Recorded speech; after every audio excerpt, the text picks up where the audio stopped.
So I just wanted to say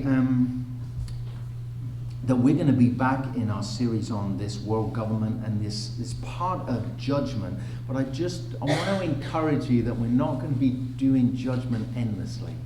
And we are going to move into something that's so uplifting and so, it's been such a blessing already to myself and Sarah. I'm so looking forward to it. But just a couple more weeks of getting these things out of the way, and then we're going to move into a real season of that. And then, of course, we're moving into the fall feasts too on the calendar, which is going to be really encouraging. So I know judgment is a heavy topic. It's a tough pill to swallow, but often medicine is that way, right? And sometimes it is ugly in the beginning, but it really is. Judgment is God's mercy because he is so incredibly patient.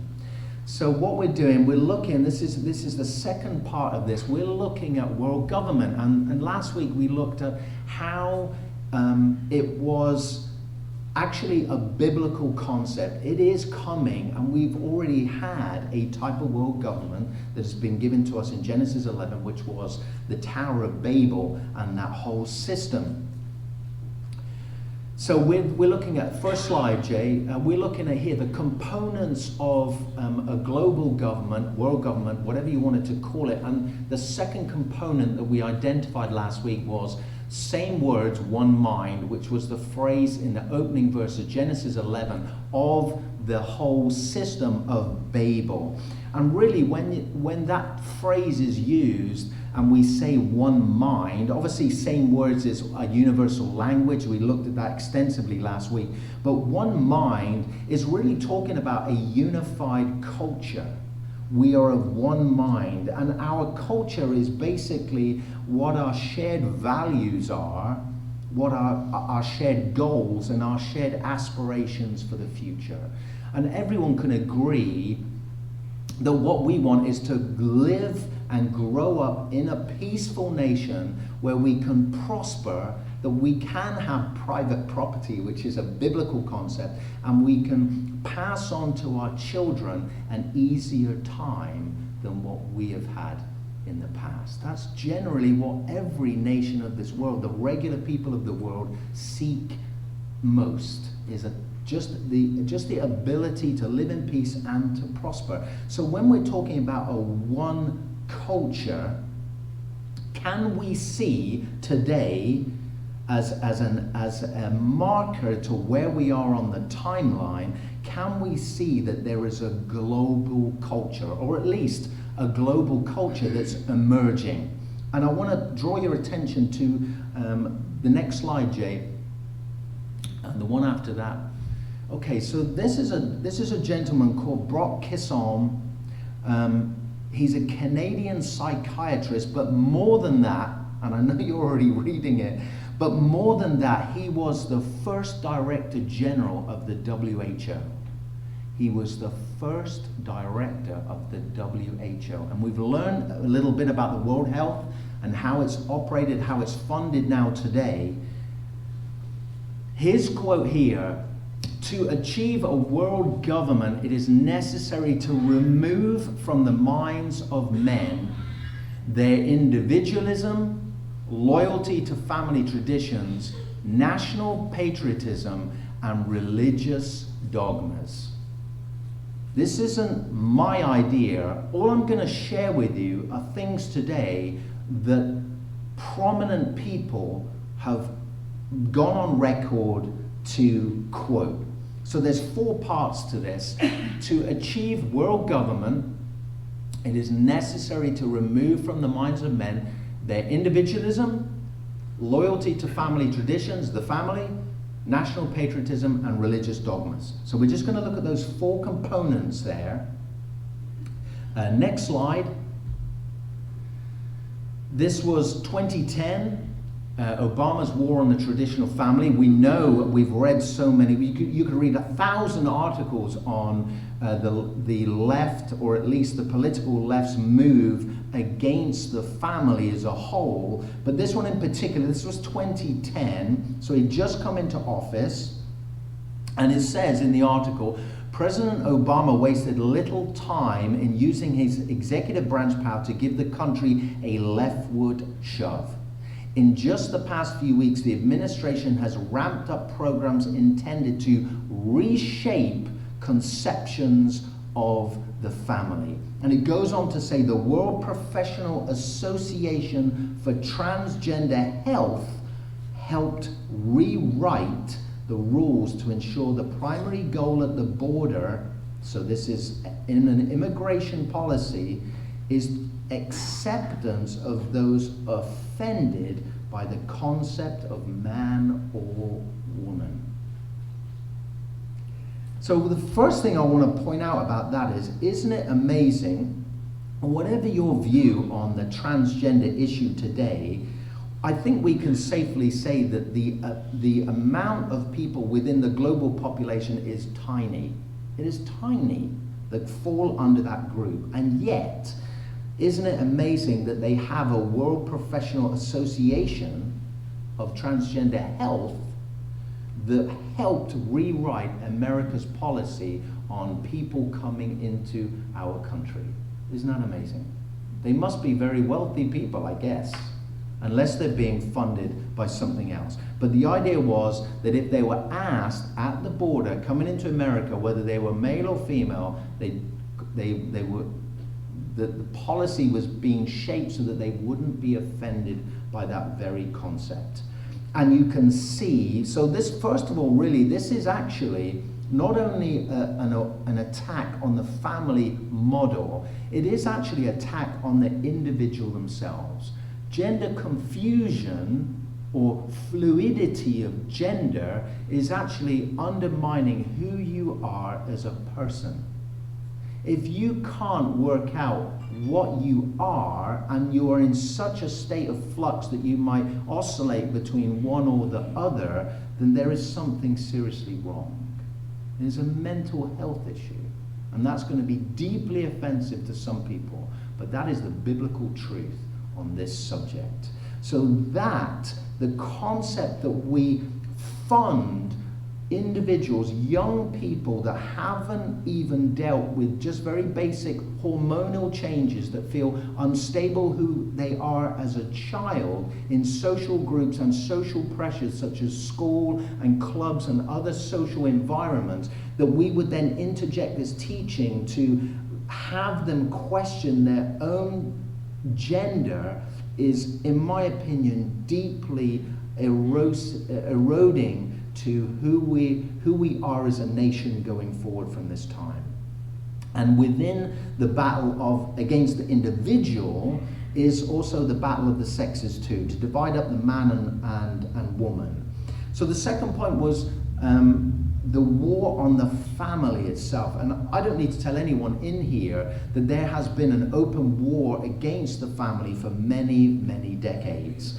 And I touched on this in the message about godly women and godly mothers, where the emancipation of women, releasing them from the terrible bondage of being at the kitchen sink and allowing them to go into the working world, which I'm all for. I'm for the choice to be able to do that. But what happened was, whilst they were able to move into the working world in the 2000s, an economic bubble, a housing bubble was created that lifted housing prices beyond the ability for a one working person family to sustain a home, which meant now women have no choice. It's all very well to say that there is choice, and that's good. And I think we can all respect that and honor that. But when you force women to go out to work to maintain the home, what happens? It allows the children then to fall into the hands of the state. And that's what they wanted. Let's have a look at this first video clip. This is Melissa Harris Perry. You've probably heard it before, but in line of this thinking, just listen to her words on the children. We have never invested as much in public education as we should have because we've always had kind of a private notion of children. Your kid is yours and totally your responsibility. We haven't had a very collective notion of these are our children. So part of it is we have to break through our kind of private idea that kids belong to their parents or kids belong to their families and recognize that kids belong to whole communities. Once it's everybody's responsibility and not just the households, then we start making better investments. Now, a few key terms that she used the term collective. And she used the term, she could have almost said that the children belong to the state, but she didn't. She just said the community. But that is really where this agenda is going. They want to remove children from family influence. Why do they want to do that? Because it's all about breaking down the family itself. And we're going to see how we are moving in that direction. So really that idea of the state bringing up children is a very socialist and communist model. This is nothing new. We know that. But why it's so antithetical to the American way of life is because it puts the collective rights of a group above the individual rights of a person. And the Constitution was put together to say that individuals had unalienable rights as an individual that could not be eroded. You could not, some people said, oh, unalienable, you could read it as unalienable. You couldn't put a lien on those rights. Why? Because they were given to you by your Creator. There are certain rights that you cannot take away, whereas that is not what is meant by a collective governing style, where the rights of an individual are sacrificed for the collective. And isn't it interesting today that politicians all across America constantly talk about our democracy? We don't live in a democracy. We live in a republic. There is a difference. A democracy is two wolves and a sheep getting together to decide what's for dinner. That is the essence of a democracy. If 51% of the people wish to remove the other 49, then it's legal in terms of a straight democracy. We live in a constitutional republic. Praise God for that. Okay, the next one is the war on patriotism. Anyone watched the president's address this week will see that we are moving in a very scary direction. Did you notice how the Marines flanked him either side? So sending a message, it was draped in red, it was aggressive. I mean, I just pray for peace as we move forward in this country, but it really does seem as though, things are really starting to come to a head. But the war on patriotism, to say that it's wrong, that the country should be great, whatever you think about that, the notion that the country can't be great, it must surely be a red flag to any normal thinking person wishing to raise their family in a regular way. So let's have a look at the next slide there, Jay. You see, the problem with a global government is that each individual nation cannot be fully represented by one global office somewhere. And you could break it down further to understand that a person living in Maine who is having a completely different experience of their geography than someone living down in Southwest Mexico, you cannot, that's why we elect local officials, local people to represent us, because they come from our area. They understand what it is to live in our local area. So how can then, globally we're talking about now, how could you possibly have the rights and interests of peoples all across the globe represented by a single office somewhere on the planet? It simply can't be done. And they know it can't be done. So the solution to that is actually to build a monoculture, is to do away with culture altogether. And I'm going to show you how that has been going on. So here is an article here. we all know where Scandinavia is. It's in Northern Europe, so it shares similar cultures with Norway, Sweden. This article here says, overwhelmed by refugee flows, Scandinavia tempers its warm welcome. Isn't it interesting that under humanitarian efforts, that people from the Middle East will be taken and put into a very different culture? First of all, it's not beneficial to them, because you're removing those people from an area, from a culture, and completely putting them into one that they have no assimilation to. It will force those people groups to band together, because that's all they know, making it more hostile in the area that they've been relocated. If it was about relocating people, you would relocate refugees into neighboring nations which shared similar values, right? But more importantly, what's really happening with this idea, and we've seen it this week, ironically, with the busing of migrants all over the country, this has been going on for years, is there's a concerted effort to take people from a radically different culture and install them in a place where they wouldn't normally migrate to. And that's really important to understand, because what happens then is everyone in the West is being asked to change their culture, their value system, to suit the people coming into it. Do you see that? Do you see how insidious that really is? It's not that we don't want to help refugees. The point is, the West does, and it will do. But there is another agenda behind this, by moving radically different peoples into a new area and then forcing the indigenous peoples to change their culture to suit the new. And at the end of that, what happens is you have just an enormous melting pot. And your culture has been changed forever, and they have had their culture destroyed by war or whatever is going on there. And then we have now become this blended mix of peoples. Look at this next slide.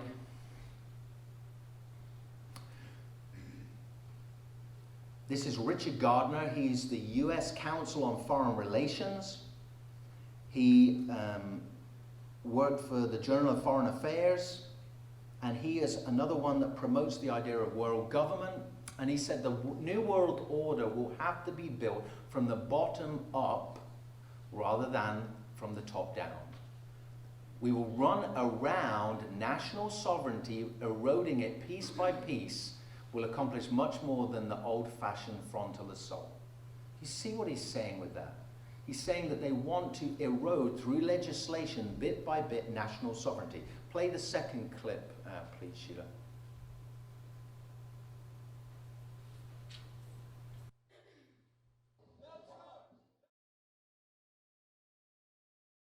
No Trump, no wall, no USA at all. No Trump, no wall, no USA at all. No Trump, no wall, no USA at all. Asian, Latin, black and white, workers of the world unite.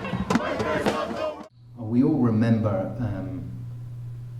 these clips, and we wondered how it is that someone could be promoting the idea of having no wall at all, no border. And it's because of this very quote right here, this movement to have, in the end, a borderless world. Because a one world government would then just be ruling over global citizens. There will be no identification to a particular nation or a border. That's why we see those marches, that's why we see those demonstrations. It's not an isolated event. It's got nothing to do with Trump. It's got nothing to do with America as a whole. This is a global move to break down the very notion of national sovereignty. Let's look, and if you just think, well, who is Richard Gardner? Who is anyone heard of the Council of Foreign Relations? Yeah. Okay, let's just see the other clip, Sheila. This is Hillary Clinton speaking on a new office in foreign relations in DC. Oh, Thank you very much, Richard, and I am delighted to be here in these new headquarters. I have been often to, I guess, the mothership in New York City, but it's good to have an outpost of the council right here down the street from the State Department. We get a lot of advice from the council, so this will mean I won't have this far to go to be told what we should be doing and how we should think about the future. I mean, Richard. Isn't that interesting? So there she has a Freudian slip moment where she says, I won't have so far to go to be told what to do. These groups shape foreign affairs offices all over the world. That group, the CFR, actually comes out of a group in England, but it's the American version of the same. And what they're working towards is a borderless world ready for the structure of a one world government.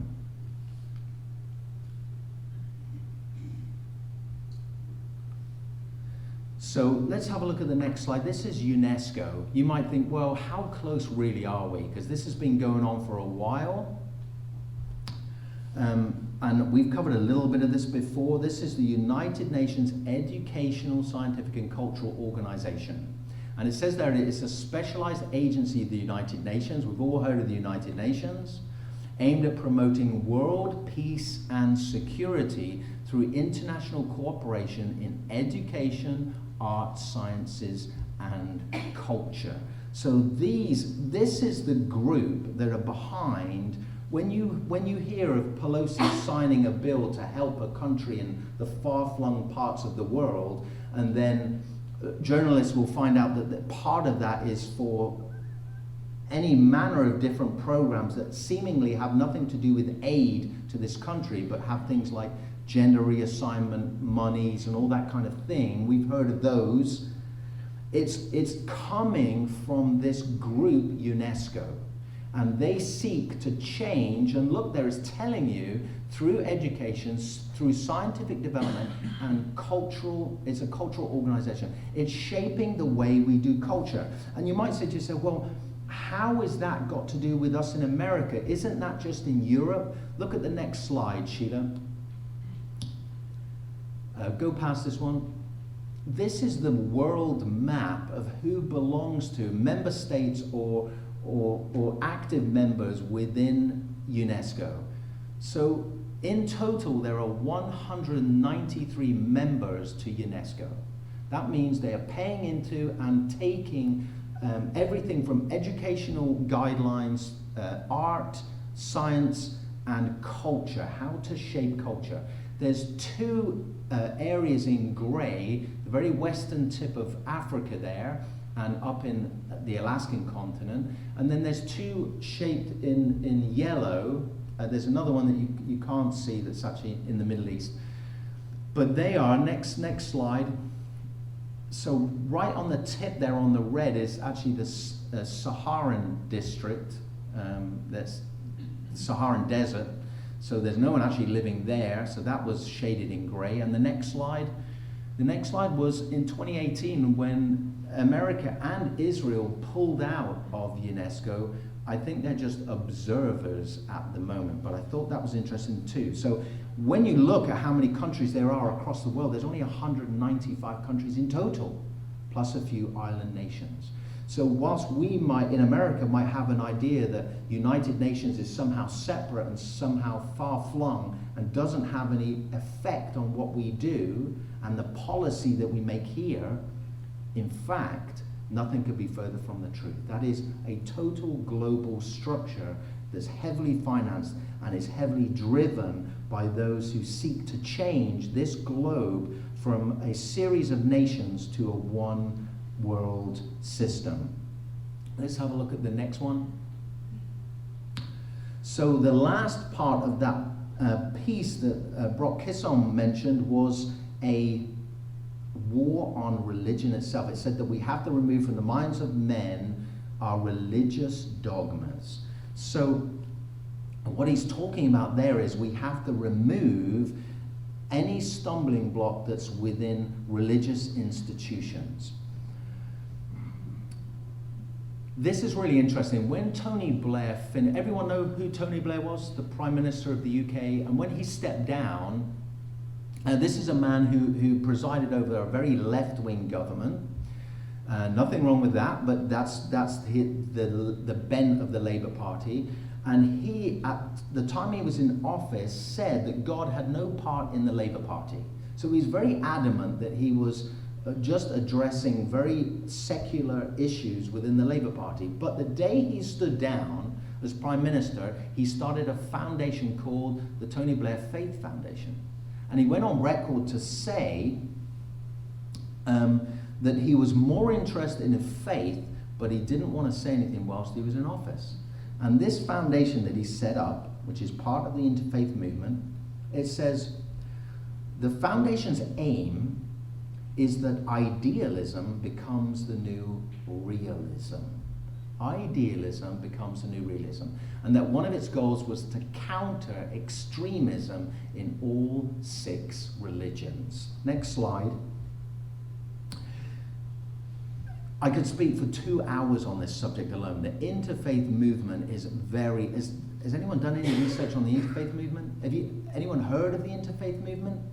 Okay, it's like a big table where what they're doing is to draw all religions together to find common ground, to work out a plan to unify all religions together. That's the goal. And what they've done is to say, and we've heard this, that all roads on the mountain lead to the top, i.e. all roads lead to God, right? No matter what flavor your religion is, ultimately we worship the same God. That is the mantra that you will hear from the interfaith movement. But we've studied this just now, that we know where the other religions come from. Isn't it comforting to know that the Bible actually tells us that? That in Deuteronomy 32:8 it said that those nations were assigned under the ruleship of the sons of God, the fallen angels. So what the interfaith movement seeks to do is to bring everyone to the table, to give everyone a voice, but it also restricts what you can say, and anything that's deemed divisive will not be accepted at the table. But what do we know about the Christian faith? The Christian faith said that there is only one way to the Father, and it's through Jesus the Christ. So that is exclusive verbiage. It is divisive if you want to remove that and say, no, there's other ways to God. That puts Christianity at complete odds with this system. And they know that. They know that. More and more Christianity is going to be isolated and left in the cold. And that's why I'm so confident that persecution will come to the church. It has to. It will do. It's inevitable. But the interfaith movement, this is on their website. The next slide there. And I just thought it was so amazing when I looked at it this week. So in the middle was just on their website, just different t-shirts that they're selling. This is the interfaith movement now. But just listen to what it actually says. It says Judaism, Christianity, Islam, Buddhism, and many others share a central commitment to the sacredness of every person. Of course it does. And then it says, and the slogan underneath in black that you probably can't read, it says, welcome the refugee, treat the stranger as your own, compassion knows no borders, love has no walls. How politically driven is that? That's under the interfaith movement. So what they're doing is they're appealing to our sense of compassion as Christians, as people of faith, to accept an agenda which is ultimately going to destroy all our own countries and our cultures. Everything that makes us different. And we should celebrate that which is different. When you go to India, you don't want to see McDonald's, you don't want to see box stores, do you? You want to go and visit another culture. You want to be enriched by the variation that there is on this planet by different peoples. The way they're educated, the way they're raised, it's beautiful. We have a whole plethora of different ways that people live. And that's what we enjoy when we want to go and travel. And to think that we would have a monoculture everywhere dominated by corporate box stores is just, in my opinion, is just a horrible version of what this world can be. But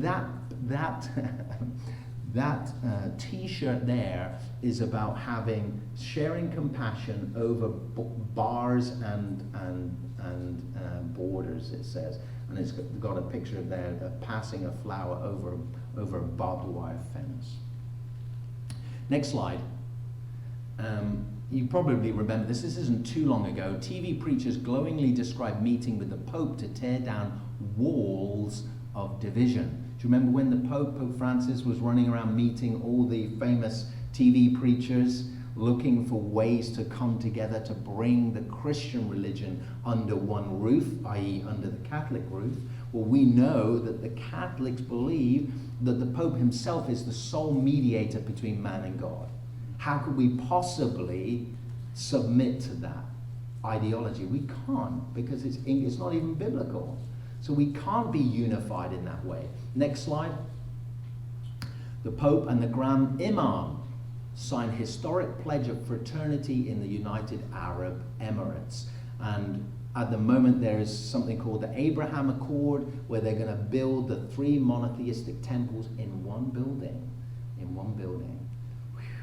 We are getting so close to that. So there's efforts made to bridge Islam and Christianity together, and that's part of the interfaith movement, where you would have imams coming into Christian churches and speaking and preaching from their pulpits. But ironically, it's never reciprocated.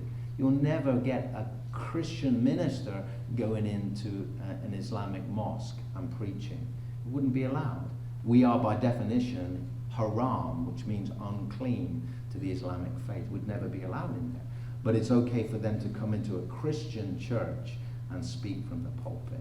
This is the direction that we're heading in, to unify all the religions together. And we know that's one of the hallmarks of the end time, where the false prophet is going to gather all the religions together into one religion. Next slide. This is Strobe Talbot. He's the president of was the president of the Brookings Institute. He was Times Magazine correspondent, and he was an aide in under the Secretary of State Department for the Bill Clinton administration. Listen to what he says here. He says, fundamental Bible-believing people do not have the right to indoctrinate their children in their religious beliefs, because we, the state, are preparing them for the year 2000, when America will be part of a one world global society and their children will not fit in. Yeah, we won't fit in. We won't fit in. Why? Because 1 Peter 2:11 says, beloved, I urge you as sojourners. We're just passing through. That is our thing. We're strangers. We're pilgrims. We are a peculiar nation.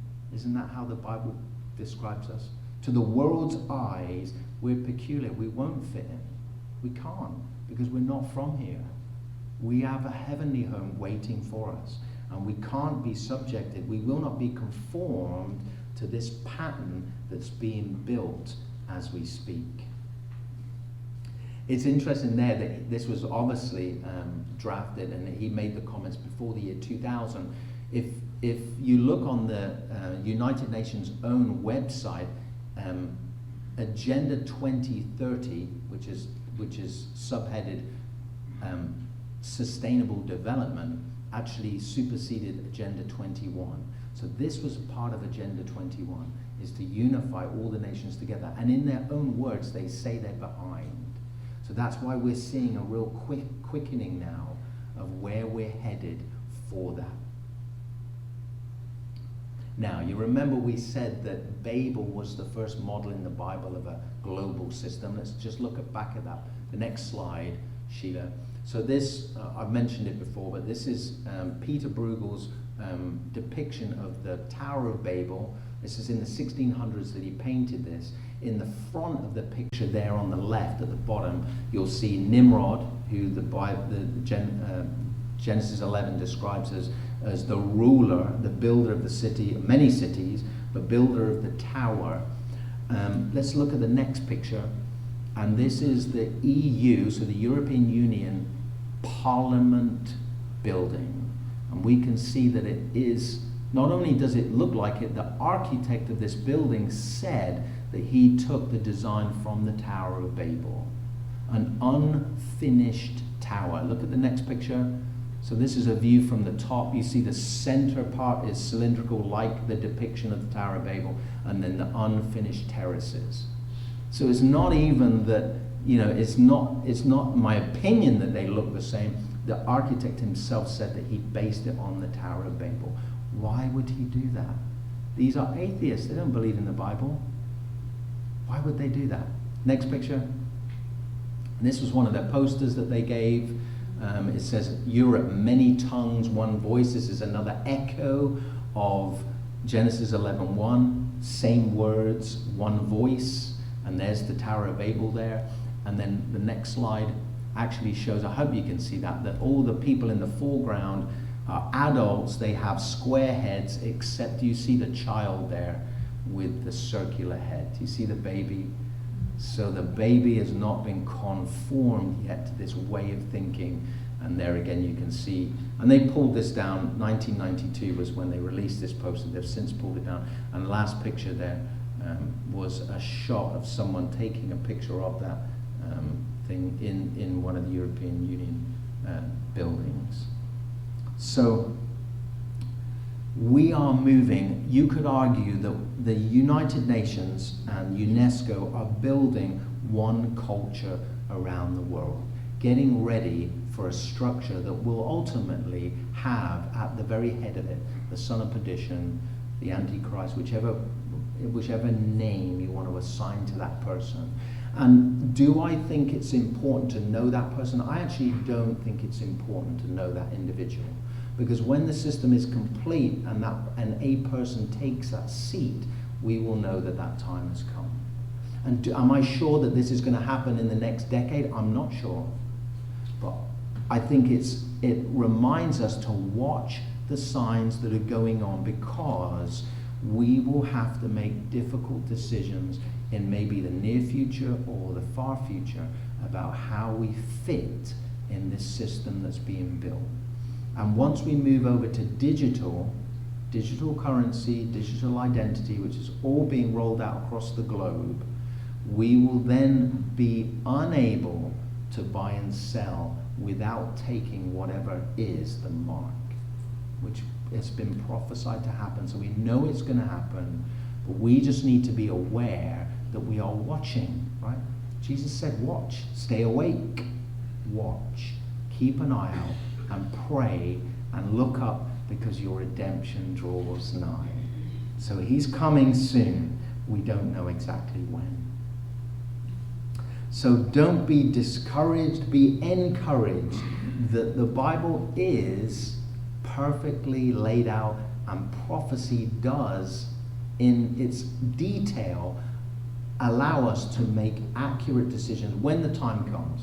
When it's out far in the future, we can speculate, and that's not, some place that we want to be endlessly speculating. But as we get closer, so the details become more and more prevalent. I think even 50 years ago, the idea that we could all be numbered would have been fantastical. But now we can really see that that is a very clear reality that could happen at any time soon. Okay. We're going to take the Lord's Supper. I want to read you this verse. Next slide, Sheila. This is normally just used at Christmas, but I want to show you some things about this verse. This is Isaiah 9. So Isaiah, he was 750 BC, prophesying to the nation of Israel, coming under judgment. And he gives this glimmer of hope about the seed of the woman, the coming Messiah that would come out of the line of Jacob. And it says, for unto us a child is born, to us a son is given, and the government shall be upon his shoulder. And his name shall be called a Wonderful Counselor, Mighty God, Everlasting Father, Prince of Peace. Of the increase of his government and of peace there will be no end. On the throne of David and over his kingdom, to establish it and to uphold it with justice and with righteousness. We are going to be under the lordship of Christ. There can only be one person at the very head that could govern in a righteous way, and that is the Lord Jesus Christ. Can't be any other man that will have the wisdom to sit above all nations. But we're told here, so long ago, that he will be called Wonderful Counselor, that he will be the Prince of Peace, something that we need so desperately in this modern time. There is so much turmoil, there's so much anxiety, and there's so much fear about what lies in the near future. And Jesus said, I am the Prince of Peace. And look at the very opening. It says, for unto us a child is born. That speaks of Jesus' humanity, and to us a son is given, speaks of his divinity because of the prophecies about the line and the son of David. So judgment is heavy, but there is hope, because always when the Lord judges, he always speaks to his remnant. He always speaks to his faithful people and says, it is going to be okay. There is a future for you, and the future is with me. And where we follow him and where we are close with him, there is peace. Let's move to have communion.